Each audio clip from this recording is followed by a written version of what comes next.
एक बार फिर से आपका ओके बायोलॉजी में स्वागत है। इस क्लास में हम 13वें चैप्टर का एक महत्वपूर्ण और छोटा सा टॉपिक पढ़ने जा रहे हैं, जिसका नाम है जीवन वृत्त विभिन्नता, या इसको लाइफ हिस्ट्री वेरिएशन भी कहते हैं। तो लाइफ हिस्ट्री वेरिएशन कब आती है और कौन कौन से जीवों में आती है, वो किस तरह से विकसित होती है, तो उसके बारे में अपन पढ़ेंगे। तो यहाँ पर एक महत्वपूर्ण बात पढ़ने वाले हैं अपन, डार्विनियन फिटनेस के बारे में भी पढ़ेंगे। तो डार्विन योग्यता क्या है, ये कैसे अर्जित की जाती है, इसके क्या क्या मेथड होते हैं, जीव इसको अर्जित करने के लिए क्या क्या करता है। तो देखिए, लाइफ हिस्ट्री वेरिएशन में तो समष्टियाँ जिस आवास में रहती है वो अपनी जनन योग्यता, देखिए जनन योग्यता मतलब प्रजनन करने की क्षमता को अधिकतम विकसित करती है। देखिए, हर जीव ये चाहता है कि मैं अधिक से अधिक संतान उत्पन्न करूं, अधिक से अधिक अपने जैसे संतानें उत्पन्न करूं। तो वो जो क्षमता होती है वो होती है डार्विन योग्यता या डार्विनियन फिटनेस। मतलब डार्विनियन योग्यता का मतलब हो गया प्रजनन करने की क्षमता। तो अब ये जो अगर कोई जीव में प्रजनन करने की भरपूर क्षमता है तो वो इस योग्यता को अर्जित कर लेता है, और जिनमें ये योग्यता नहीं होती है तो वो किस तरह से योग्यता अर्जित करते हैं। तो प्रत्येक जीव अपने आवास में, देखिए अब ये डार्विन योग्यता के क्यों अर्जित की जाती है, तो प्रत्येक जीव अपने आवास में जनन योग्यता को बढ़ाने के लिए, मतलब उच्च आर मान। और उच्च आर मान कब होगा, आर का मतलब होता है B-D। ये आर उच्च कब होगा कि जब जन्म दर ज़्यादा होगी और मृत्यु दर कब होगी। तो जन्म दर ज़्यादा होगी, इसका मतलब प्रजनन करने की क्षमता ज़्यादा होगी। तो टोटली जो मान आएगा वो आर का प्लस में आएगा, तो यानी उच्च आर मान। तो प्रत्येक जीव ये चाहता है कि मेरा आर का जो मान है वो निम्न नहीं रहे, वो उच्च रहे। तो वो ये ऐसा प्रयास करता है, मतलब कैसा करेगा कि वो जन्म दर को बढ़ाने का प्रयास करता है। तो प्रत्येक जीव अपने आवास में जनन योग्यता को बढ़ाने यानी उच्च आर मान को प्राप्त करने के लिए वो प्रयास करता है, ताकि उसकी समष्टि में वृद्धि होती रहे।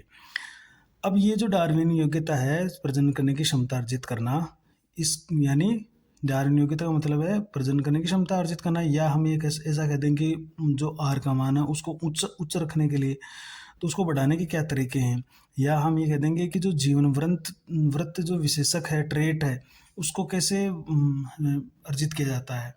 तो इसके लिए क्या करते हैं अलग अलग जीव, कि कुछ जीव अपने जीवन काल में केवल एक बार प्रजनन करते हैं, देखिए, और ये बहुत बड़ी मात्रा में नए जीव उत्पन्न करते हैं।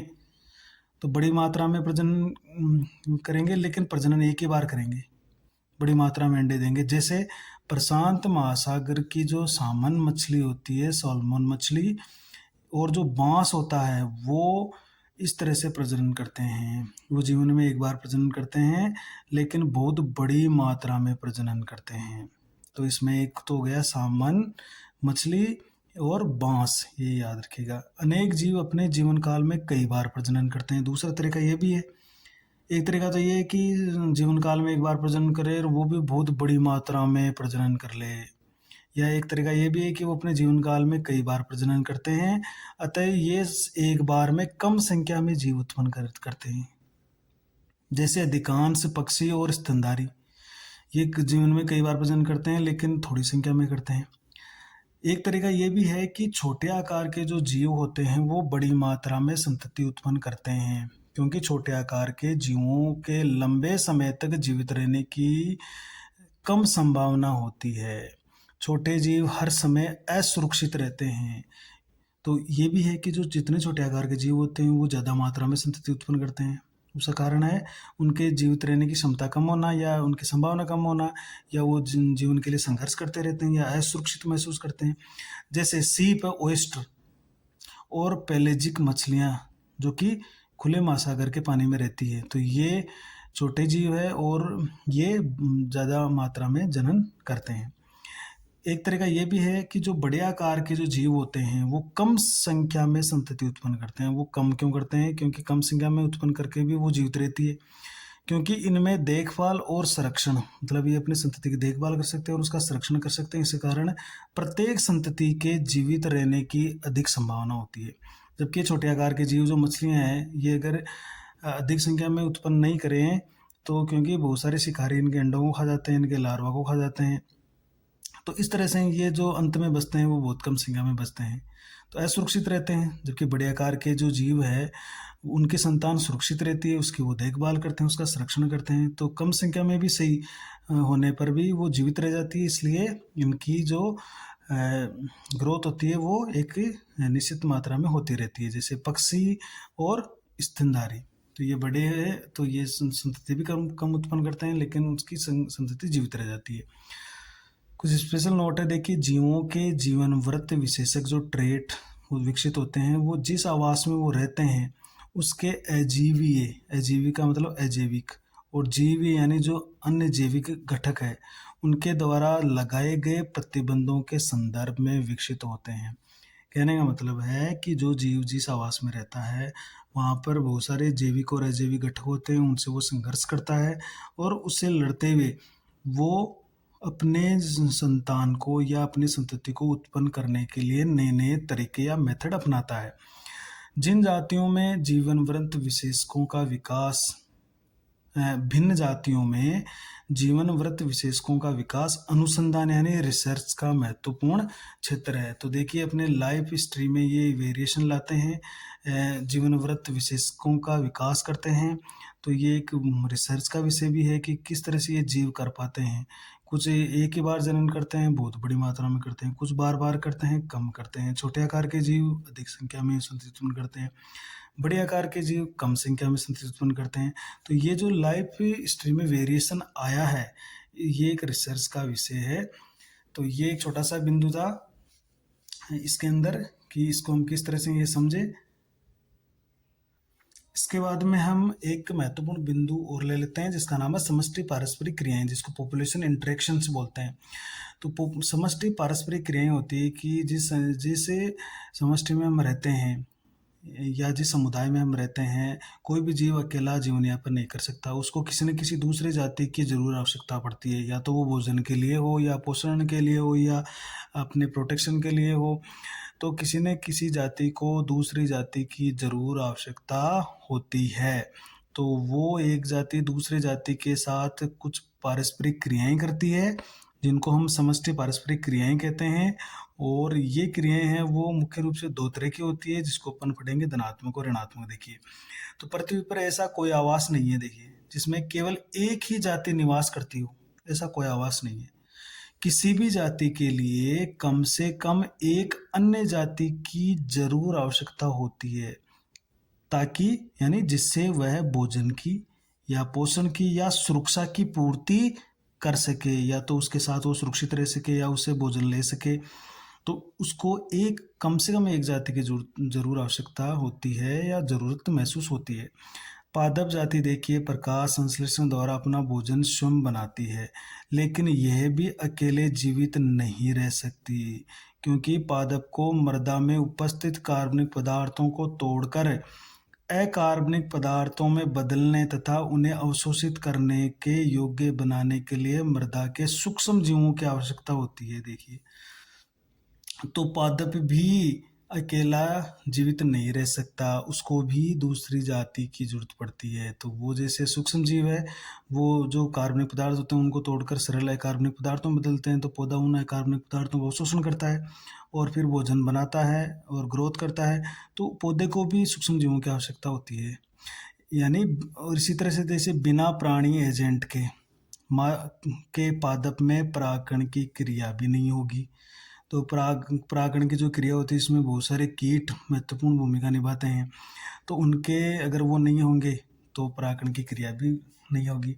अतः विभिन्न जातियों के बीच भोजन, आवास और सुरक्षा के लिए होने वाली जो क्रियाएं होती है वो समष्टि पारस्परिक क्रियाएं कहलाती है। तो अलग अलग जातियों में उनके बीच में भोजन लेने के लिए हो, आवास के लिए हो या सुरक्षा के लिए हो, जो भी क्रियाएं होती है वो पारस्परिक क्रियाएं कहलाती है। अंतरजातीय पारस्परिक क्रियाएं देखिए अंतरजातीय, तो अंतरजातीय होती है कि मतलब दो भिन्न जातियों के बीच पारस्परिक क्रियाएं होती है, तो वे अंतरजातीय पारस्परिक क्रियाएं होती है। ये क्रियाएं एक जाति या दोनों जातियों के लिए या तो लाभदायक होगी, लाभदायक को अपन प्लस से दर्शाएंगे, या हानिकारक भी हो सकती है, जिसको माइनस से, या वो उदासीन भी हो सकती है, न तो फायदा होता है न नुकसान होता है, जिसको अपन जीरो से दर्शाने वाले हैं। तो मतलब अंतर्जातीय पारस्परिक क्रियाएं महत्वपूर्ण है, क्योंकि दो भिन्न जातियों के बीच जो पारस्परिक क्रिया होती है तो वो अंतर्जातीय होती है। और या तो जब वो पारस्परिक क्रिया होती है तो या तो दोनों जातियों को लाभ होता है, या एक को लाभ दूसरे को हानि होती है, या किसी को लाभ या किसी को कुछ भी नहीं होता है। तो यहाँ पर हम इस पारस्परिक क्रियाओं को दो भागों में बांट रहे हैं, देखिए। तो वो है पहली धनात्मक या लाभदायक पारस्परिक क्रियाएं। तो ऐसी पारस्परिक क्रियाओं में एक या दोनों जातियों को लाभ होता है, या तो एक को लाभ होता है या दोनों को लाभ होता है। लेकिन महत्वपूर्ण बात है कि किसी को हानि नहीं होती है। देखिए, किसी को हानि नहीं होगी, लाभ या तो एक को होगा या दोनों को होगा, लेकिन हानि किसी को भी नहीं होनी चाहिए। तो ऐसी पारस्परिक क्रियाएं धनात्मक कहलाती है। जैसे पहला अपन पढ़ेंगे सहोपकारिता, जिसको म्यूचुअलिज्म बोलते हैं। प्लस प्लस का मतलब है इसमें दोनों जातियों को फायदा हो रहा है, दोनों जातियों को लाभ होता है। और दूसरी है सहभोजिता, इसके हम बहुत सारे उदाहरण पढ़ेंगे, अलग से इसका टॉपिक लेंगे सहोपकारिता का और सहभोजिता का, जिसमें हम इसके बहुत सारे उदाहरण देखकर समझेंगे इसको। सहभोजिता कमेंसलिज्म का मतलब होता है प्लस और जीरो। इसका मतलब एक जाति को तो लाभ होता है लेकिन दूसरे को हानि नहीं होती है, और न ही कोई लाभ होता है, यानी इसको जीरो से दिखा रहे हैं। तो प्लस और जीरो मतलब हानि नहीं होनी चाहिए, लाभ चाहे एक को हो या दोनों को हो, हानि नहीं होनी चाहिए। तो ऐसी पारस्परिक क्रियाएं धनात्मक या लाभदायी कहलाती है। दूसरी है, देखिए, ऋणात्मक या हानिकारक पारस्परिक क्रियाएं। तो हानिकारक पारस्परिक क्रियाएं कौन सी होगी? ऐसी पारस्परिक क्रियाएं जिसमें एक या दोनों जातियों को हानि होती है, मतलब एक को, कम से कम एक को भी हानि हो गई ना, तो वो ऋणात्मक पारस्परिक क्रियाएं हैं। तो पहली इसमें देखिए स्पर्धा, कंपटीशन। तो जब कंपटीशन होता है ना, चाहे वो भोजन के लिए हो या आवास के लिए हो या संगम के लिए हो, तो वहाँ पर दोनों जातियों को हानि होती है। तो जैसे मान लीजिए रोटी के टुकड़े के लिए दो कुत्तों में लड़ाई होती है तो दोनों को नुकसान होता है। परभक्षण है प्रीडेशन, जिसमें एक को लाभ होता है एक को हानि होती है। जैसे शेर हिरण को खा गया तो शेर को तो फायदा हुआ लेकिन हिरण को हानि हुई। तो परभक्षण प्लस और माइनस। परजीविता, किसी के ऊपर कोई परजीवी रहता है अंदर या बाहर शरीर के, तो उस परजीवी को फायदा होता है, और जो परपोषी होता है उसको नुकसान होता है, तो प्लस और माइनस। प्रतिजीविता, जिसको अमेंसेलिज्म बोलते हैं, इसमें एक को हानि होती है और दूसरे को न तो हानि होती है न लाभ होता है। तो ये दो तरह के पारस्परिक क्रियाएं, धनात्मक और ऋणात्मक। अब यहाँ पर एक ऑब्जेक्टिव प्रश्न ये आ सकता है कि निम्न में से धनात्मक या ऋणात्मक पारस्परिक क्रिया नहीं है, तो तीन तो इसके उदाहरण आ जाएंगे, एक इसका आ जाएगा। तो ये याद रखना है, सहोपकारिता और सहभोजिता, ये तो धनात्मक क्रियाओं के उदाहरण है पारस्परिक क्रियाओं के, और बाकी की ये जो दे रखे हैं ये ऋणात्मक पारस्परिक क्रिया के उदाहरण है। नेक्स्ट वीडियो में हम इन सभी को एक एक लेते हुए, एक वीडियो में हम धनात्मक को समझेंगे और एक वीडियो में हम ऋणात्मक को समझेंगे, और उसी के साथ हमारा चैप्टर पूरा होता है। तो ये आपको अलग से इसके उदाहरण लेते हुए हम अगले दो वीडियो में इस चैप्टर को पूरा करके इन पारस्परिक क्रियाओं को समझेंगे। तो अभी केवल इतना ही, तो आप इसको लिख सकते हो और याद कर सकते हो। Thank you.